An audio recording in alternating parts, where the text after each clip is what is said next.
이제 행사를 시작하도록 하겠습니다.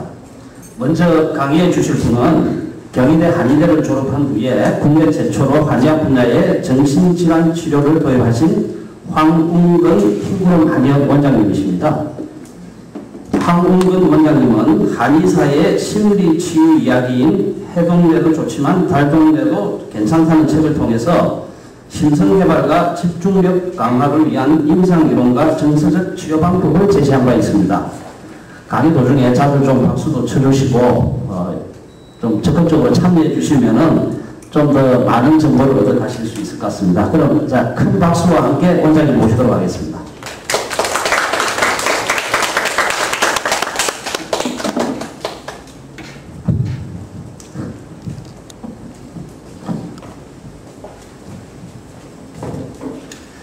네, 안녕하세요. 저는 흰구름 한의원 원장 황웅근입니다. 제가 제 이름을 참 호명하기가 굉장히 난해합니다. 제가 이응이 무려 4개나 있죠. 그래서 제 이름을 한번 써보겠습니다. 네. 그래서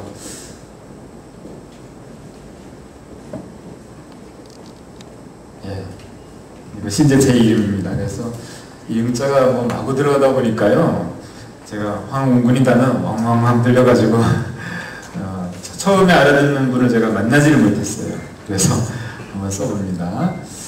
예. 그리고 저는 금방 소개받았듯이요, 한방 이론을 통해서 정신과 치료의 진료를 하고 있습니다. 그래서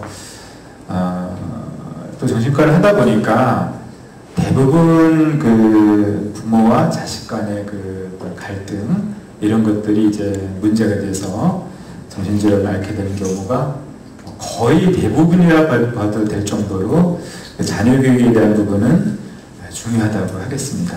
그래서 제가 오늘 오늘 전체적인 주제가 자녀의 집중력 문제요. 집중력과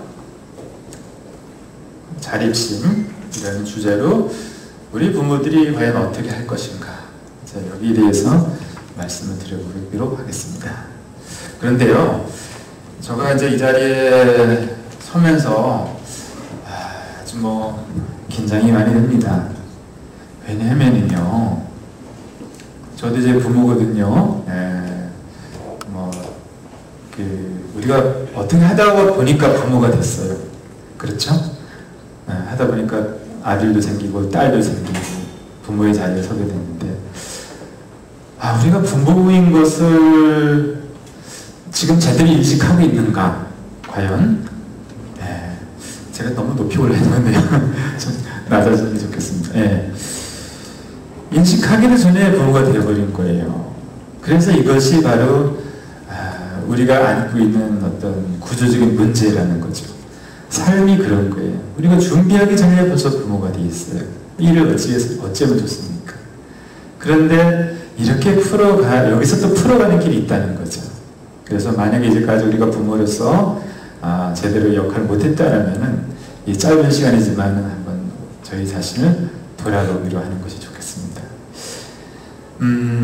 지금도 마찬가지죠. 지금도 강좌가 여러분이 오시기로 잡혀져 있는데 아마 중간에 많은 미스가 있었나 봐요. 연락에도 그렇고 항상 이런 거예요. 뜻대로 안 되죠. 특히 뜻대로 제일 안 되는 존재들이 누구죠? 바로 우리의 자식들이죠. 자녀들이죠. 그러다 보니까 가장 귀한 우리 존재들이 뜻대로 안 되니까 또 그 스트레스도 많이 받고 그렇죠. 자녀 교육에 대해서는 먼저 방법론에 대해서요, 얘기하는 사람은 참 많이 있어요. 책에서도 수없이 소개가 되었고, 또 여기까지 오신 분이라면은 최소한 그런 책은 그래도 대여섯 권 정도는 읽어보지 않는다 생각이 들고요. 어쩌면 여기 오신 분 중에 자녀 교육을 또 이렇게 교육하신 분들도 오셨으리라고 봐져요. 그래서 제가 이 순간 책에 있는 이야기, 자녀 이렇게 길러라, 이런 걸 얘기한다면은 이 주말에 여기 앉아 계시는 고귀한 시간을 희생시키는 겁니다. 그래서 저는 그런 시각과 조금 다른 시각에서 오늘 문제를 풀어보려고 합니다. 먼저 제가 말씀드릴 부분은 우리 자녀들 훌륭하게 교육시킨 어머니들이 계시죠. 우리 조상님들 중에서 가장 유명하신 분이 누구시죠? 우리 품에 요즘에 아주 태계 선생님, 또 율곡 선생님을 능가해서 세종대왕을 넘어서 5만 원짜리로 딱 안치가 되셨어요. 그래서 저희가 이렇게 딱 안고 있잖아요. 그래서 그분에 대한 또 일화는 워낙 다 잘 아시기 때문에 또 제가 그분 얘기는 안 하고요. 저는 한석봉 어머니를 한번 또 얘기해 보겠습니다. 그 어머니 얘기는 더 유명하죠. 그런데 거기에 우리가 이제 자녀교육법의 해법을 찾을 수 있다는 거죠. 어느 날 석봉이가 이제 공부를 하고요. 글 공부를 하다가 집에 왔는데 어머니가 석봉이에게 이런저런 얘기를 안 했죠. 그냥 석봉 왔느냐? 그래서 불을 꺼라. 한번 글을 써보자. 그리고 이제 어머니는 떡을 썰었어요. 그리고 불을 켜보니까 어머니 떡은 가지런한데요. 석봉이 글씨는 비틀비틀. 석봉이에게 어머니는 한마디 잔소리도 안 했어요. 그렇지만은 한석봉은 우리나라를 넘어서 중국에까지 이름을 떨친 명필가가 됐거든요. 그럼 과연 그것이 무엇이냐 이거죠. 우리는 석봉이 어머니께서 우리 부모의 나아갈 길을 분명하게 제시했다고 봐야 될 겁니다. 그것이 바로 제가 우리 정서질환 하는 친구들에게 생활의 하나의 지침으로서 얘기를 하는 내떡썰기라는 부분이에요. 이건 제가 만들어낸 이야기지만 석봉이 어머님의 그런 이제 교훈을 끄집어낸 거죠. 그래서 내떡썰기. 내가 부모로서 자녀에게 어떻게 교육할까 보다 중요한 것은 나는 자녀에게 어떤 부모인가 이것을 먼저 우리가 새겨봐야 되는 거예요. 어떤 부모인가. 우리 자녀들은요 부모들의 거울이에요. 그대로 비춰집니다.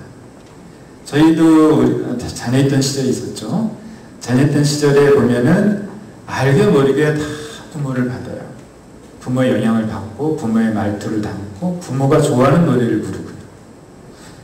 저는 이제 시골 출신이어가지고요. 초가집에서 정말 호름불 세대였어요. 그래서 초등학교 5학년 때 전기가 들어왔고 그 당시에 무슨 노래가 유명한지 잘 모르고 제가 중학교 2학년 때 경기도 구리시로 전학을 했는데요. 아버님으로부터 제가 노래를 들은 게 제가 들은 최신 유행가의 전부였어요.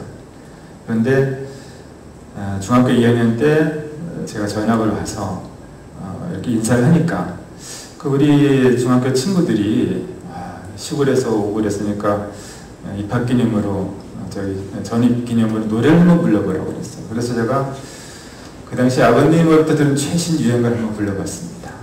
제가 한번 불러보겠습니다. 쌍고구둥이 울어대는 이별의 인천항구. 이렇게 노래를 부르는데 말이야 이 친구들이 박장대소를 하고 막 뒤집어지는 거예요. 왜 얘네들이 이러나. 이 노래는 제가 알기로는 최신 노래인데 그래서 저는 그때 몰랐어요. 정말 의아했어요. 그래서 한 1년, 2년 지나고 도시에서는 이런 노래 안 부르는구나. 특히 중학생은 그런 트로트 안 부르는구나. 이걸 나중에 안 거예요. 그러니까 그 정도로 저도 그렇고 부모님의 영향을 되게 많이 받는다는 거죠. 알긴 모르게. 그래서 우리가 자식을 봤을 때 못마땅한 점이 보이면은 그 점은 분명히 내가 준 거예요. 나의 거울에 그대로 비춰집니다. 잘하는 것은 또 내가 주는 거예요. 그건 내가 무엇을 주느냐는 살피면은 그대로 자식들이 흉내내는 거예요.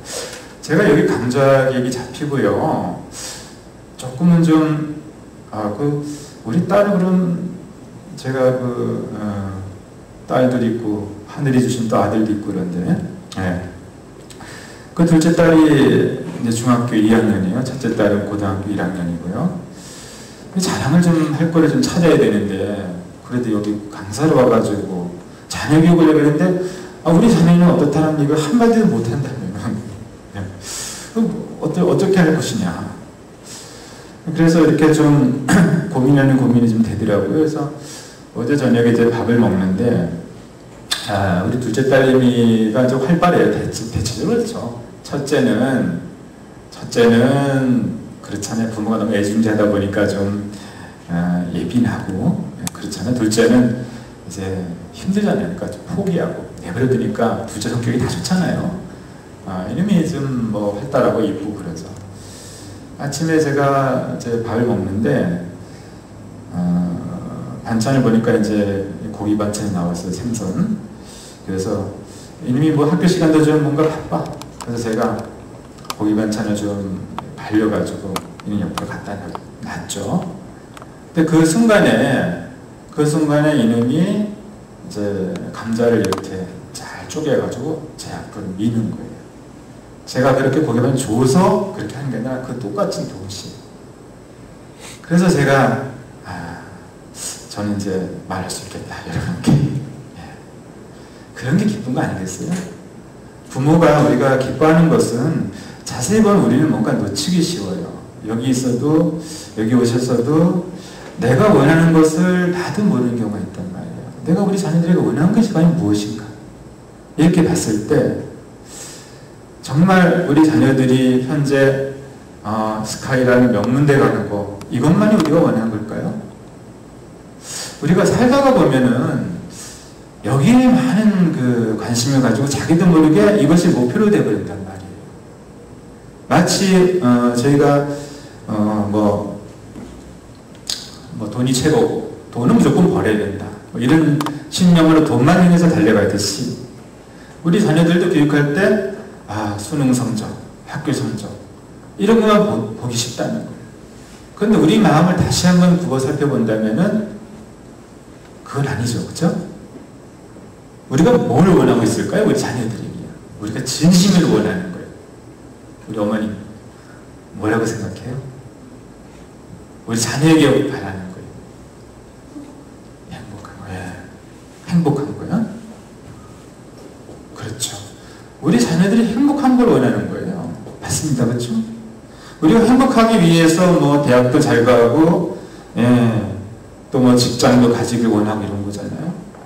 그런데 자세히 보면은요, 우리가 중요한 걸 놓치기가 쉬워요.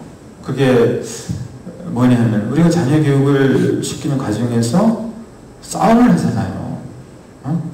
뭐 엄친남, 엄친딸, 엄친남 뭐 이런 것이 그거 아니에요? 비교하면서 야 너는 도대체 뭐야? 공부가 왜 그 성적이 그따? 그러니까 엄마는 내 성적 가져야 되냐? 그렇죠.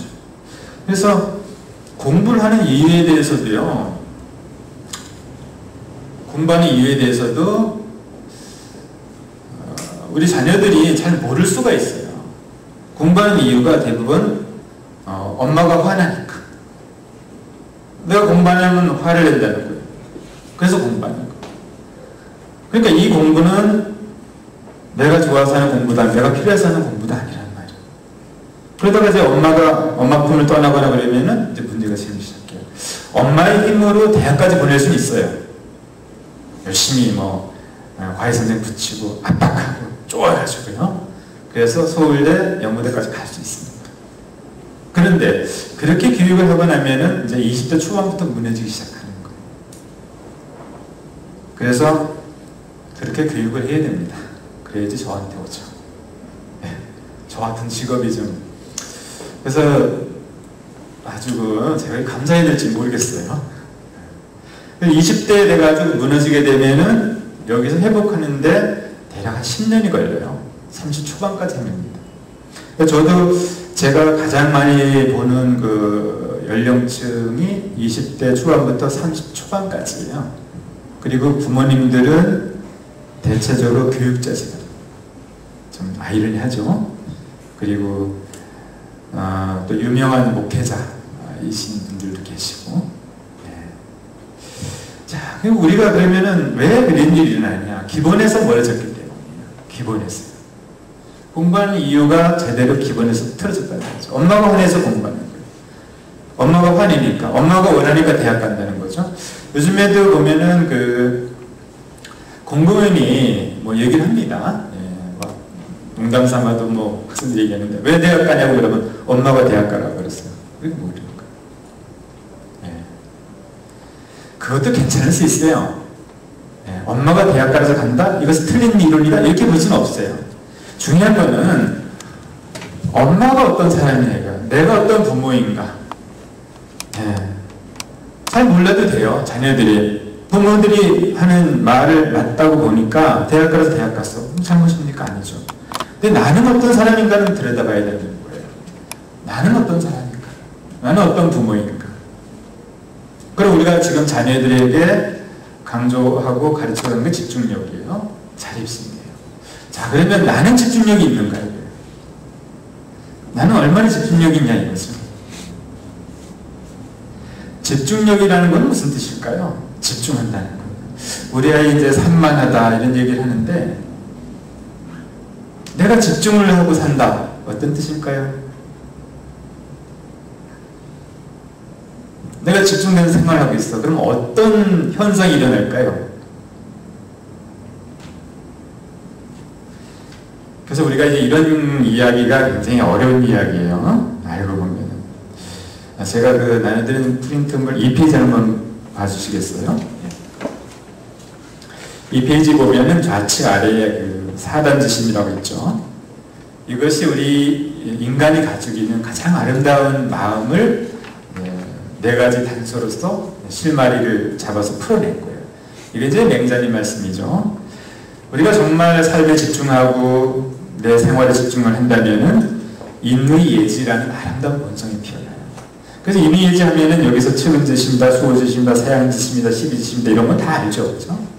이거를 제가 이제 한학을 제가 12년 한 사람으로서 요즘 말 한번 풀어본 거예요.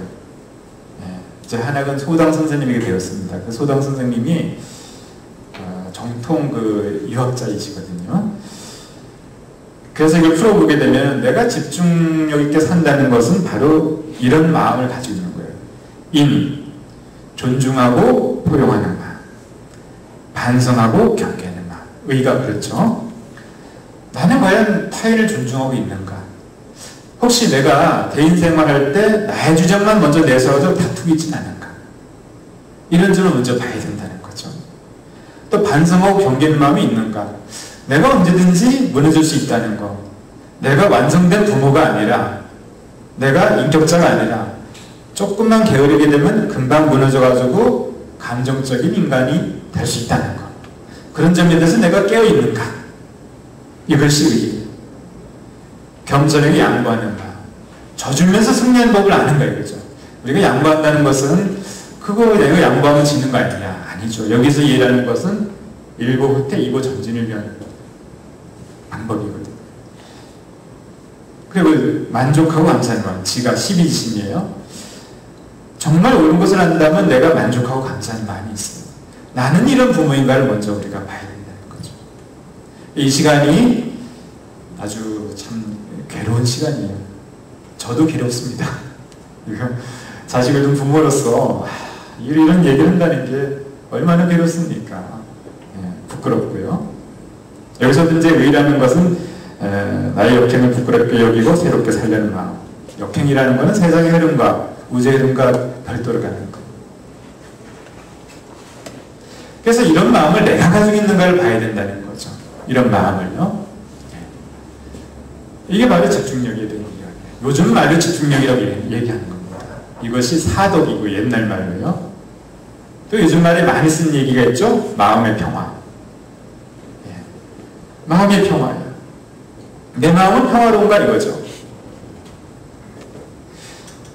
내 마음이 평화로우면 자녀들은 저절로 평화로워져요. 저는요, 제가 주로 제 정신과 질환 중에서 청소년들 보기 시작하면 중학교부터 봅니다. 중학교, 고등학교, 이제 대학생들 이때가 이제 가장 많은데요. 초등학생들도 봅니다. 근데 초등학생들을 보는데 초등학생을 제가 부르지는 않아요. 부모님만 오시게 합니다. 부모님만 철저히 교육을 해요. 초등학생은 한 번도 보질 않아요. 그런데 초등학교 병이 났습니다. 전 안 봐요. 왜 초등학생을 병원으로 끌어가서 너는 환자이고 너 병을 고쳐야 되고 너가 문제가 있고, 이 자체가 초등학생 아이를 환자를 고착화시키는 길이에요. 병원 다니면서 아 내가 문제가 있군 심각하거든. 물론 때로는 병식을 정확히 인식해야 될 때가 있어요. 정말 막연히.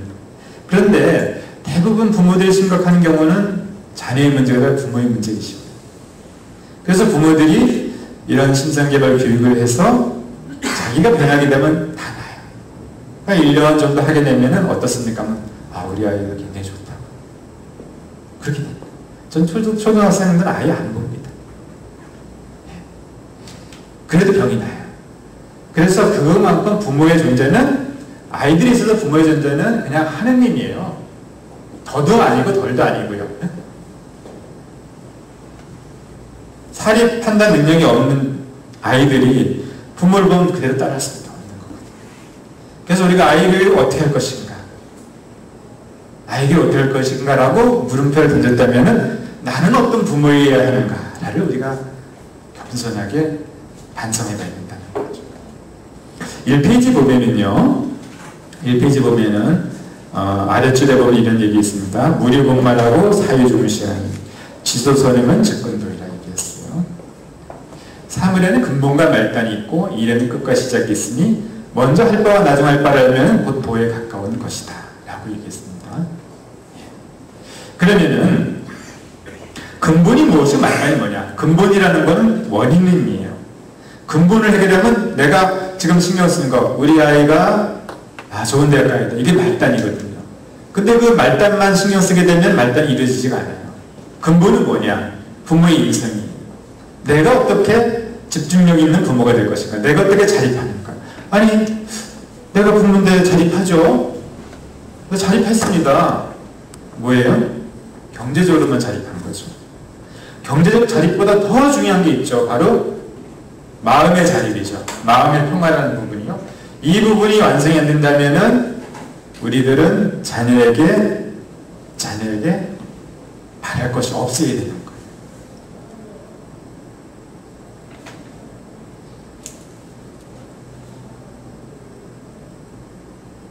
그래서 1페이지 좌측 하단 두 번째를 보게 되면 이런 얘기했죠. 기소부력을 물시어내라. 자기가 하고 싶지 않은 말을 남에게 강조하지 말라. 강요하지 말아라. 내가 안 되는데 자녀에게 강조하고 있지는 않다. 저희가요, 그 자녀에게 요구하는 거 한번, 내 마음을 한번 돌이켜보세요. 어떤가? 엄청난 걸 요구합니다. 내가 안 되는 걸 요구하는 거예요. 내가 못하는 걸 요구해요. 그거는 자녀에게 행하는 굉장히 정신적인 폭력이에요. 어마어마한 자기도 모르게 자녀를 압박하는 거예요. 거기서부터 자녀들이 틀어지기 시작하는 거거든요. 어른들도 마찬가지죠. 우리가 참 바라는 게 보통 많은 게 아니에요.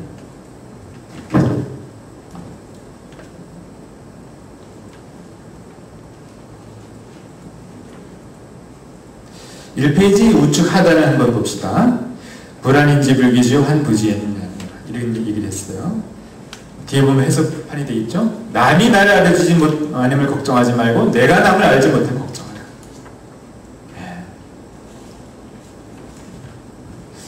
이거는 남의 눈치를 보는 얘기는 아니죠. 남의 마음을 헤아릴 때 내가 되어서 해버려야 거야. 내가 누군가가 나에게 이런저런 조언을 하고 충고를 하는데 그 사람이 그게 안 돼. 근데 나한테 그런 얘기를 해. 그럼 내 마음은 어떻습니까? 괴롭잖아요. 내가 우리 자녀들에게 그런 것은 아닐까. 이 점을 우리가 한번 살펴봐야 된다는 거죠. 1페이지 중단 정도를 보겠습니다. 지족자는 빈천영락이요 부지족자는 부귀여근이라 했어요. 만족을 아는 사람은 가난하고 천혜도 역시 즐겁고 만족을 모르는 자는 부유하고 괴도 역시 근심한다. 우리는 어떤 사람들일까요? 제가 이제 부부 문제도 많이 이렇게 언급을 하는데요. 어떤 부인이 오셔가지고 남편이 지금 뭐 정신 상태가 안 좋고 공황장애, 뭐 우울증, 망상증이 심해요. 그래서 이제 여러 가지 하소연을 하면서 이런 얘기입니다. 저는 정말 바라는 게 없어요.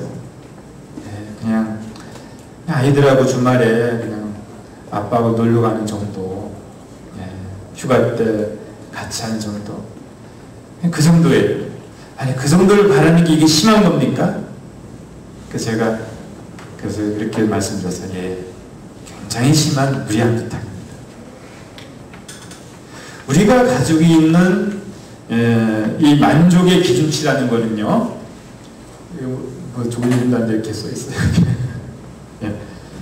우리가 하는 만족의 기준치에 따라 가지고 우리 행복이 결정되는 거예요. 아까 우리 어머님께서 우리 자녀가 가장 바라는 건 우리 자녀의 행복이다.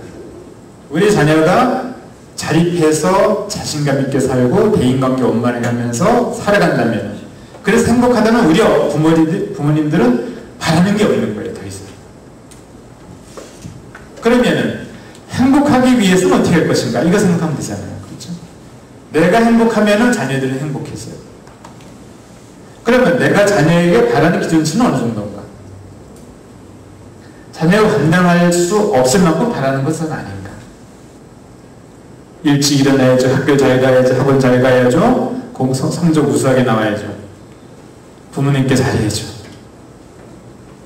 어쩌면 우리가 자녀들에게 바라는 것은 최소한의 영역이 아니라 최대한의 영역을 잡고 나는 이 정도는 기본이다라고 얘기하고 있는 것은 아닌지, 이런 점을 우리가 깊이 한번 돌이켜봐야 된다는 거예요. 그래서 자녀들하고 이렇게 많은 걸 요구에다가 채워지지 않으니까 어떻게 합니까? 자녀하고 싸우잖아요.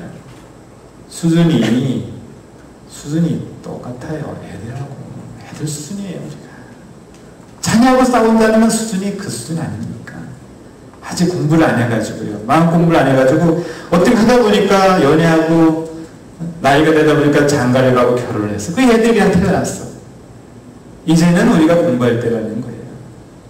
공부는 부모가 해야 되는 거예요. 그럼 뭐 공부 많이 했는데 누가 그런 공부 말이에요? 지식 공부 아니죠. 지혜 공부죠. 예, 사람이 어떻게 살아야 될지, 내가 정말 추구하는 게 무엇인지, 대인관계는 어떻게 될지, 이 부분에서 과연 우리가 준비가 되어 있나 라고 본다면은 이 사람도 공부해야 되는 거예요. 그래서 공부하고 있습니다.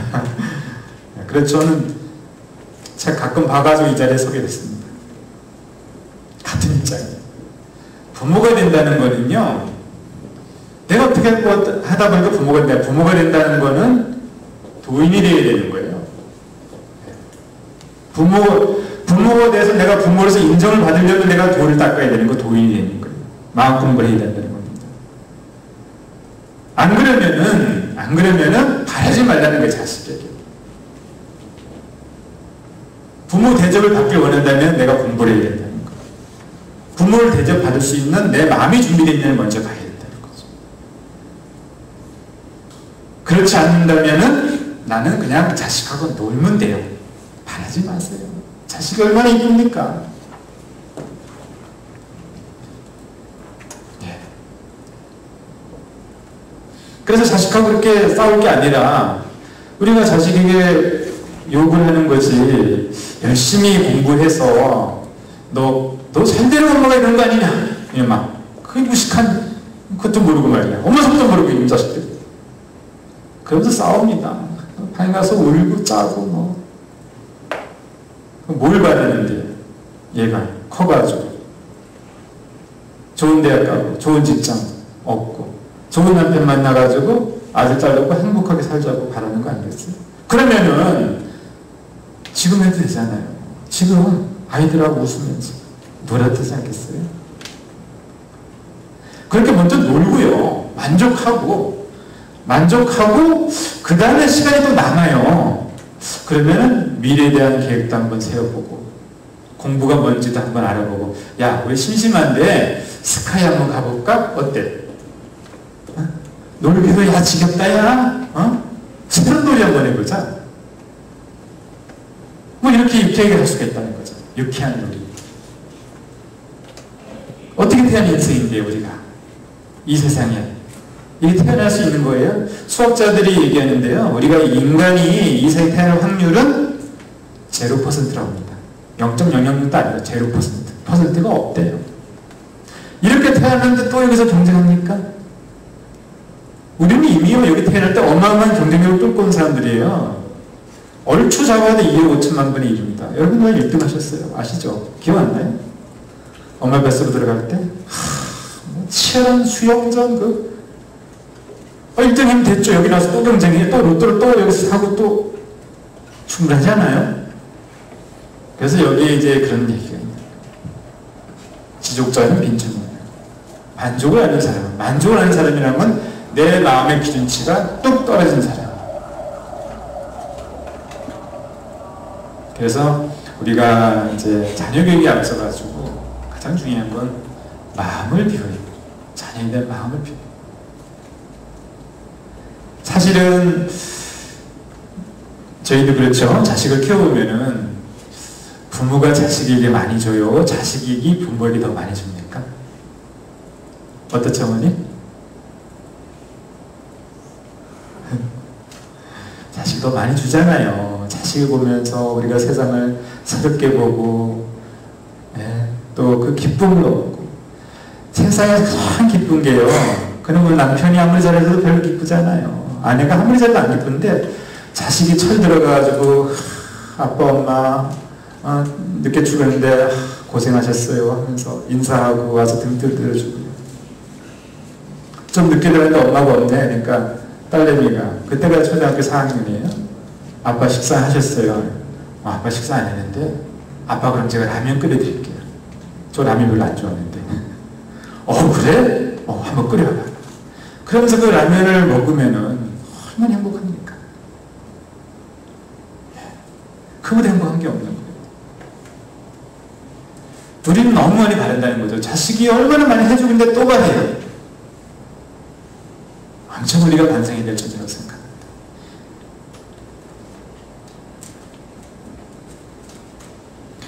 그래서 부모가 정말 내가 부모로서의 대접을 받는다면 내가 먼저 공부해야 된다는 거예요. 내가 자식에 바라는 것을 많이 내려내야 되는 점, 이 점을 제가 말씀드렸고요. 이런 점을 이제 동의를 하신다면은 우리가 참여하는 마음으로 내가 자립을 얘기했는데요. 경제는 자립했는데 내가 과연 심리적인 자립, 마음의 평을 얻었냐 이거죠. 즉 다시 말해서 내 마음의 평화라는 것은 내 마음의 평화가 뭔지 잘 몰라요. 그러나 아닌 부분을 보면은 정확히 내 마음의 평이 있는지 알 수 있어요. 내 마음에 미움과 원망이 있는가? 남을 비방하는 마음이 있는가? 그리고 내 마음에 시기 질투가 있지는 않는가? 이거 보는 거예요. 그래서 내가 내 자식 말고 다른 자식이 잘 됐을 때 시기라는 정의는 제가 이 한방정신과 열면서 이런 거를 좀 정리해야 되기 때문에 최초로 제가 정리를 했습니다. 정의를요. 오늘 오신 분들 중에서 제가 책을 다 못 드릴 것 같은데 하여튼 제가 동아일보에서 그 책을 하나 냈어요. 그래서 해동래도 좋지만 달동래도 괜찮다. 이런 책이 있습니다. 그래서 제가 이 시간에 못한 얘기는 여기 다 담겨져 있습니다. 책을 보시면 되고요. 내 마음속에 이런 게 있냐 없냐 보는 거죠. 시기라는 것은 이거예요. 자, 내가 잘 모르는 사람이 잘 되는 것을 부정하는 게 시기예요. 질투라는 건 뭐냐? 내가 잘 아는 사람이 나를 빼놓고 행복한 걸 질투하는 거예요. 내가 잘 아는 내 친구의 딸, 엄친딸, 엄친아가 잘 되는 걸 내가 질투하는 마음이 있다면 나는 자립한 인간이 아니라는 거예요. 이걸 우리가 눈을 떼야 된다는 거예요. 내가 자립하지 않고 자식에게 자립하길 원한다는 거죠. 그 점부터 내가 고쳐서 해결해야 되죠. 그러면 자식은 반드시 나를 닮게 가게 되는 거예요. 그래서 심리적인 자립이 중요하다. 그렇게 하기 위해서는 본성 회복이라는 부분으로 우리가 접근을 해줘야 돼요. 그래서 이 점은 이제 제가 조금 부족한 부분 남겨두고요. 이런 뜻에 좀 마음에 와닿는 점이 있다면은 책을 한번 사서 보시면 되겠습니다. 그리고 질문 시간이 지금 부여됩니까? 예. 예. 질문 한 분 받겠습니다. 시간상요. 예.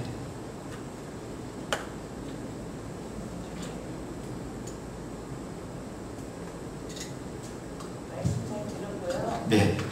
저희는 진짜 머리로는 크게 생각이 되어지는데 마음으로는 참 실천하기가 힘들거든요. 네. 네. 말씀하신 것처럼 뭐 도인이 되라고 하는데 예. 정말 우리 어머니들이 어떻게 해야만이 예. 아까 말씀하신 것 마음의 평화는 다 좋은데 이게 잘 실천이 안 되거든요. 예. 그렇습니다. 네, 어떻게 실천이 될 것인가? 그러니까 우리 어머님은 저는 참 이런 질문 받으면 참 행복해요. 왜냐면 어머님 노력하셨거든요. 노력하셨기 때문에 이런 질문을 하시는 거예요. 어머님은 됩니다. 반드시. 예. 예, 됩니다.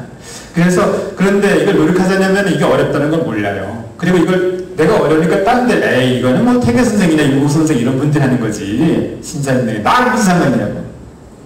그렇게 자신을 스스로 안 된다고 틀에다 묶어버려요. 나는 안 돼. 나하고 상관없어. 그 사람은 평생 안 됩니다. 아니 유고 선생이 한국 어머니고 한석봉 어머니도 한국 어머니인데 나는 왜 안 됩니까? 나도 한번 해보자. 되든 안 되든. 이런 마음으로 접근하면은 그거 할 만큼 되게 됩니다. 물론 어렵죠. 하지만 어렵지만 즐거워요. 그래서 내가 먼저 공부를 해야 돼요. 어떻게 공부해야 되느냐? 책 사서 보시면은 50%는 공부됩니다. 예. 그리고 부족한 건 또 그런 마음을 가지고 있으면은 그런 공부를 할 수 있는 기회는 얼마든지 열려 있어요. 그래서 나는 안 된다는 생각을 버리는 거. 예. 최소한 여기였다면은 내가 된다는 거. 아니면 바라지 말라는 거예요. 내가 부모가 자식에게 대접하는 부모가 되길 바란다면은 내가 공부해서 도인이 되라는 얘기예요. 그런데 만일 그럴 자신 없다면 바라지 마. 바라면 아이들이 다쳐요. 그럼 저한테 보내야 됩니다. 저 비싼 사람이에요. 예? 예. 어떤 그 공무원 그 선생님은 식사도 한번 자녀들 제대로 한번 안 했어요. 그리고 여행도 한번 안 갔어요. 그렇지만 그 자녀를 저한테 주면서 거금을 썼습니다. 저한테 쓸 사람들 많으니까 여기 계신 분들은 저한테 쓰지 마시고 미리미리 잘 대처하셔가지고 아주 자녀들과 행복한 가정을 이루시기 바랍니다. 네, 고맙습니다.